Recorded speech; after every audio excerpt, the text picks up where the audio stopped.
sa aking cellphone yung roasted duck at yung roasted goose. Roasted goose. At tikman ko nga yun. Balikan ko.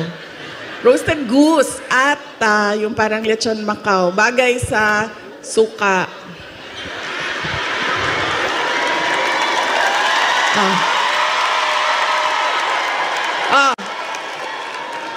Ano pa ang bagay sa suka? May oras pa ba ako? Bigla na lang ako paalisin dito. Ano pa ang bagay sa suka? Ang ating chorizo longganisa. Diba?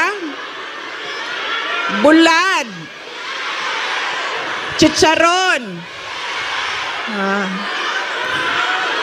Mangga. Mangga at suka. Kinilaw.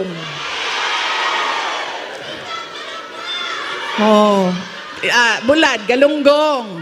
Yes. Diba? So, kaya tayo lahat nauutusan na bumili ng suka. Kasi lahat yan, lahat ng pagkaing masasarap, kailangan ng suka. Alam niyo, wala sa listahan ko yung speech na suka na yan. Actually, wala akong listahan ng speech ko dahil matagal ako kagabi nag-decide kung pupunta ako dito sa Thanksgiving.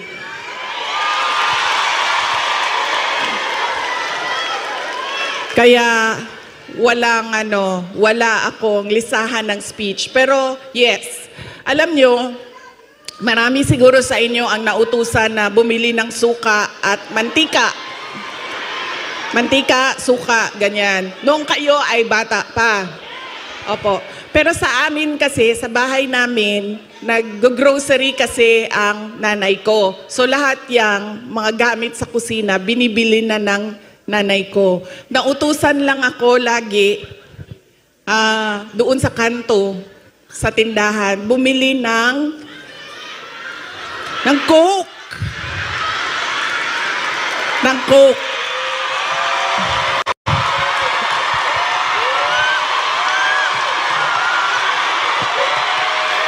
I'm sorry.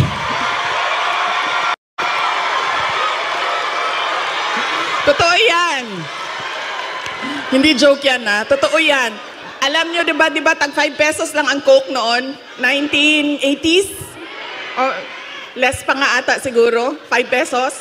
Mga 4 pesos ang Coke noon. Tapos ang pera natin, yung papel na green na 5 pesos. Oo, yan yon. Pero totoo yan hindi Coca-Cola Kasi kayo naman, pag sinabing Coke, tapos wala pang noon, wala pang 1.5, 2 liters. Litro lang yan. Litro lang yan nung kapanahunan natin. So, yun. So, saan na tayo? Sa pagpapasalamat. Papasalamat tayo sa PDP. Ating mga kandidato sa PDP. Aabot tayo dyan mamaya. And syempre, kailangan natin magpasalamat kay Pastor Apollo Kibuloy for his generosity. Alam nyo, bumisita ako sa kanya nung siya ay nasa hospital, sa Pasig Hospital. Sabi niya sa akin, kung hindi ako nakulong, kung hindi ako inoppress, pinahirapan, hindi ko maisip na tumakbo para tumulong sa mga nakakulong, sa mga pinapahirapan at sa na-oppress. Sabi niya, tama lang na ganito ang nangyari dahil naliwanagan ako at napaabot sa akin ang mensahe na kailangan kong tumakbo bilang senador para tumulong sa mga nahihirapan at pinapahirapan.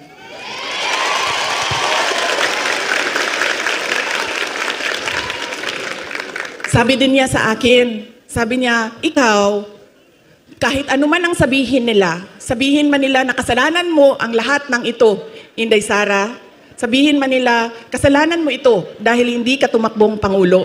Pero sabi niya, ayaw na.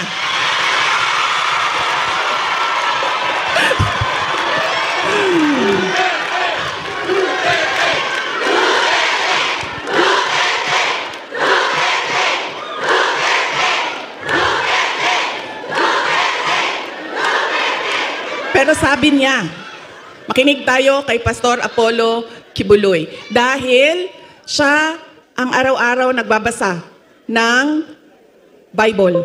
Siya ang nakakaalam by heart kung ano ang salita ng Diyos. Anong words of God.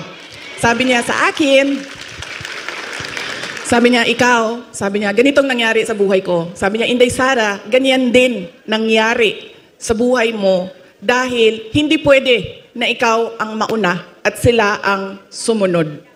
Dahil wala ng katapusan.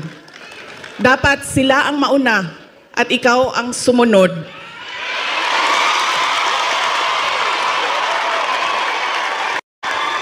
Para matigil na at hindi na paulit-ulit ang kahirapan sa ating bayan.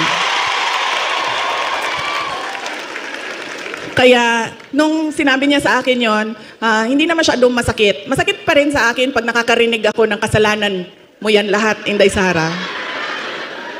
Pero iniisip ko na lang, naku, sinabihan ako ni Pastor Kibuloy, you are there, you are where you are intended to be by God. Exactly where you are.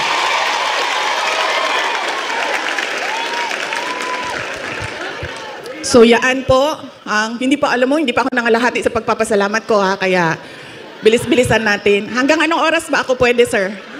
Go-go lang daw. Go-go. Are you juggling 10 different subscriptions just to get one design project done? Stop wasting. Go-go. Ay, hindi kami pwede mag-abot ni PRD kay kasampo na pud ko oton.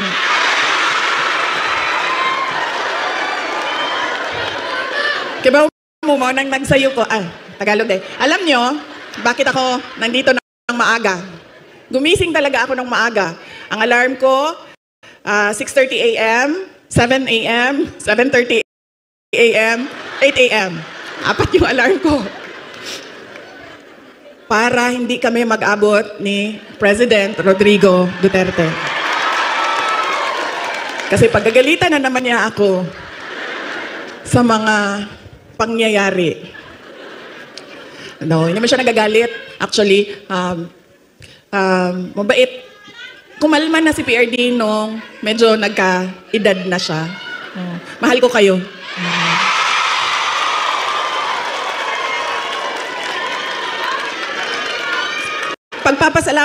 Magpapasalamat din ako.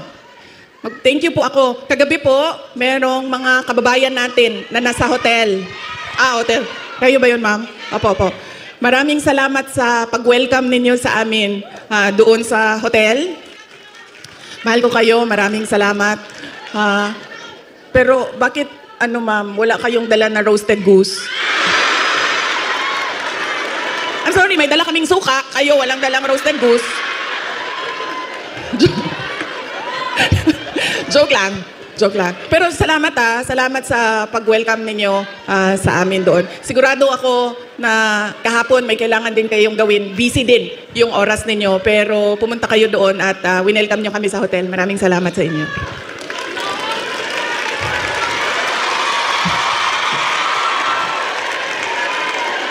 Ang sunod ko po na pagpapasalamat ay personal po sa akin.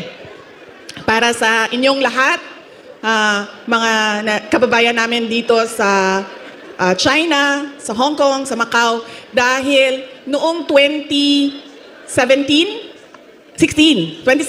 ay nagkita-kita din tayo dito para sa pagpapasalamat, tapang at malasakit at suporta sa administrasyon ni Pangulong Duterte.